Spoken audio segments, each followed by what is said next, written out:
The Circuit of Ireland is ready for the road again, and we're back in Belfast for the start tomorrow of an event that has long been established in the calendar of international motorsport. Since its beginnings back in the 1930s, the circuit has attracted some of the world's very best drivers to compete for one of the blue ribbons in Irish sport. But this year, it's very different. For one thing, the route has changed.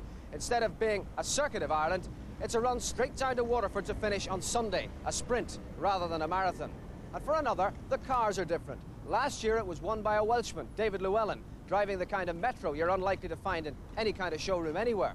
But this year, the cars will be more like the kind of thing that you and I can walk in and buy, off the peg as it were. So, a very different circuit, but one that'll be nonetheless very exciting.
Well, just some of the action that we've come to expect from the Circuit of Ireland in the past. But this time, of course, it's a shorter 3-day event instead of the usual 5, with less than half of the usual number of special stages. From the start at 12 noon on Friday, the crews will be making 3 separate journeys, taking them through 12 different counties, but leaving out some of the classic stages in Antrim and Wicklow. In all, there's a route of over 900 miles, of which there'll be 194 miles over closed road special stages. For the first time ever, the event finishes outside Ulster, this time in the historic and crystal city of Waterford. It's the final destination.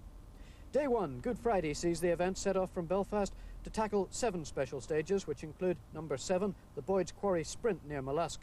And by then, the sprinters will have gone to the front, but at what cost? The pace may be too hot for some. But there's nothing like a good night's sleep to help the rally drivers, and so Day 2 at 7:30 a.m. will see them heading south, taking in 2 stages on the way to Mondello Park and 4 others in counties Kilkenny and Waterford before the halfway stage is passed, and then there's another overnight rest. That's taken in the modern seaport city in the southeast, Waterford, a city so often conquered in the past. Sunday, Day 3, and a 6:30 start.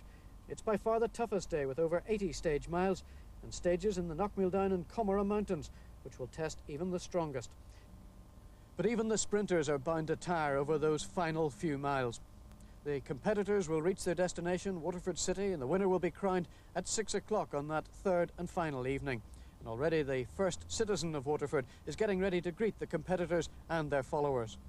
Well, we're delighted that they're here, delighted that they're coming back, and we're particularly delighted that this year we have the finish of the rally, because we feel that this year, above all others, we'll have everybody converging on Waterford for Easter Sunday, and it should be a real gala occasion for us. And of course, on Easter Sunday night then in the Theatre Royal, we have the presentation of prizes, and that should give a lift to the entire atmosphere in Waterford City for Easter Sunday. And we're even hoping that they may stay for some days of the following week and celebrate the rally in true style. And of course, we're also hoping that they'll come back next year, and we believe that they will, because there's a great reception for them here in Waterford, and the people are very proud that the rally is in Waterford and finishing in Waterford. And this year, because the finish is in the city centre, we anticipate that we will have a very big day altogether on Easter Sunday. But in addition to that, The rally will be taking in a lot of County Waterford, and we feel that the county people in particular will have a chance to participate fully in the rally. I've seen the old Circuit of Irelands and I know them as long, tough rallies. This one isn't going to be. I think probably if you're a new competitor to the circuit and it was your first event here, you probably think it's very good, but of course I can't help comparing it to the old ones. I think it's going to be a good event. The stages are very tight. We're keeping the top speed down. It'll make it that much safer. I think it'll be a good event. I think it's possibly a change for the better. You know, it's all been done in the interest of safety and you know, bringing the rally more within the control of the organisers, if you like, so that they can supervise the spectators and what have you. But I think the competition will be as fierce as ever. I'm afraid it's not a Circuit of Ireland any longer, but the organisers have done as best they could under the new regulations, and I mean, hopefully maybe in time it will come back to what it was before. I think it'll just be as exciting as the old ones. There's a few bumpy stages, a few tricky bits. I'll miss the length, and that's all. Well, I don't think it's obviously as good as the old style circuit, when it used to be a proper Circuit of Ireland. Good hard stages, you know, and it went on for 5 days. Obviously it's not the same this year. It will still be hard, but it's much more of a sprint event. Well, I think a lot of people will have a different approach in that it is so much shorter. They will be driving harder initially and from the start, because we only have 3 days of stages. Therefore, you have the original 5 days in which to make a steady progress up the field, so you'll have to go much harder from the start. Yes, the circuit is different this year. The route is shorter, the action compressed into 3 days instead of 5. The cars perhaps a little less powerful than they were last year. The supercars banned altogether.